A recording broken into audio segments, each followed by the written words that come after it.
Hey, also, I'm on the property right now and I'm working with someone at the moment to just get an opinion about, where I could put my cabin and also how I can, do the irrigation here and just basically live out here safely. So this is the property. It's 2.5 acres out here. And yeah, he actually was really cool and he drove out here with me. And right now we're just taking a look at this washout up here, which is really big. And for those of you in Arizona, if you have any opinions once you see this on what I can do, I would love to hear it. Just leave me a comment below. And this is the highest point of my property. And basically that's where it is. Far right side is where that truck is.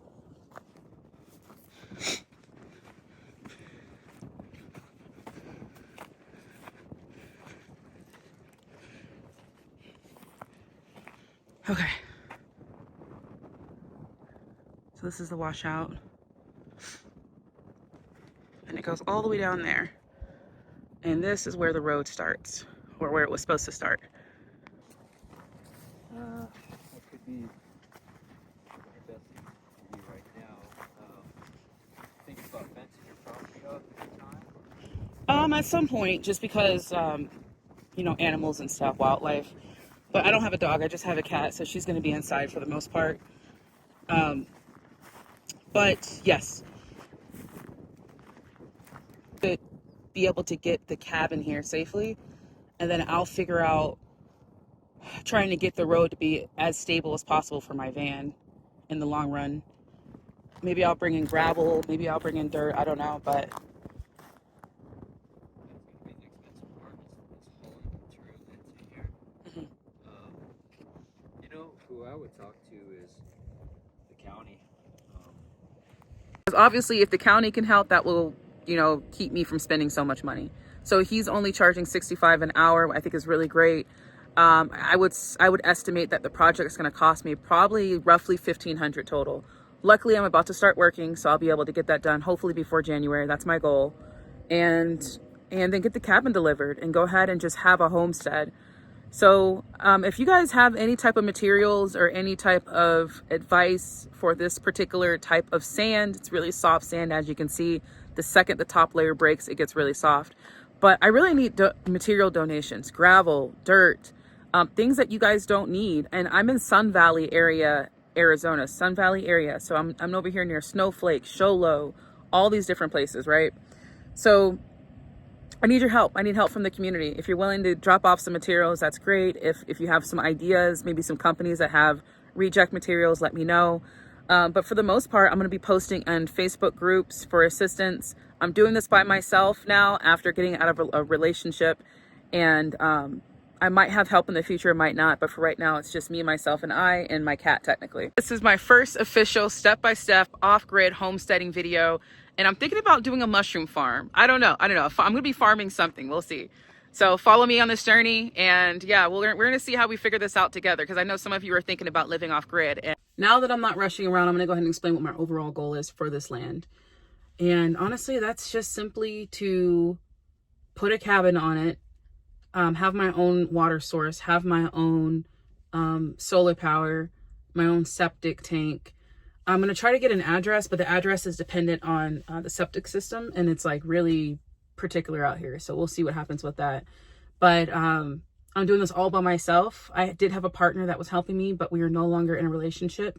I'm not sure where that's going to go, but I might have help in the future, but right now it's just me, myself, and I. And I just ran into this really cool person who has a company who is allowing me to be his social media manager. So I'm really happy about that. Excited to be working for a company again, or be working and helping someone with their business. That's my favorite thing to do, so that I can bring in the income to go ahead and get the water tank, to go ahead and get the road graded to the property, and et cetera, et cetera. So fingers crossed, everything's working out though. Everything's working out. And that's how it works, man. Like, you guys don't realize, I have no idea what I'm doing. And I'm going to say that probably a couple of times in this entire process. But what I know is, I know this is my mission. I know this is what I want. And I know that because of those two things, I will have everything that I need. All I have to do is just ask. I asked for help grading the road, and I found someone who's charging me only $65 an hour, and he's willing to start when I'm, willing to start. So I just found a temporary job, and in the hopes that, and honestly, if everything works out with him, I'm just going to keep it. I'm not going to do anything else. I'm just going to work for him. So from there, in the meantime, that means my savings won't be being dwindled like it is. So as of right now, I'm just going to do a lot of research tonight, because one of the things when it comes to manifesting, oh my God, this is going to make me cry. But one of the things when it comes to manifesting is you have to pretend like you already have it. Like there are no obstacles in your way. Like there's nothing keeping you from getting what you want, because there is nothing keeping you from getting what you want. I know that homestead that I'm creating right now, regardless of what my overall goal is going to be, because I think it's going to be a community or some sort of farm, I'm not sure, or both. Either way, I know that I'm going to have the help that I need. So right now, what I'm going to do is just continue doing research and learning more about how, like, where to put the water tank, and where to put the septic tank, and how to grade the land and situate the land to where the water runs off away from my cabin and not into the cabin. That's one of my biggest fears during monsoon season. I do have a huge water eroded area next to my on the land itself. And it's pretty close to the cabin where it's going to be. So it's like a whole pond. It's crazy. I'll show you a picture here, but it's deep too. So that means there's water there. That means that, yeah, the water does go away at some point because it's the desert, but at some point it does come back. So I want to make sure when it comes back, it don't come into my cabin. So anyways, if you're interested in living off grid, especially if you're interested in buying land in the desert and you want to see how it's working out for me, so that you can see the challenges that I've dealt with and learn from them, then please subscribe to my channel and let me know in the comments what you think. Peace.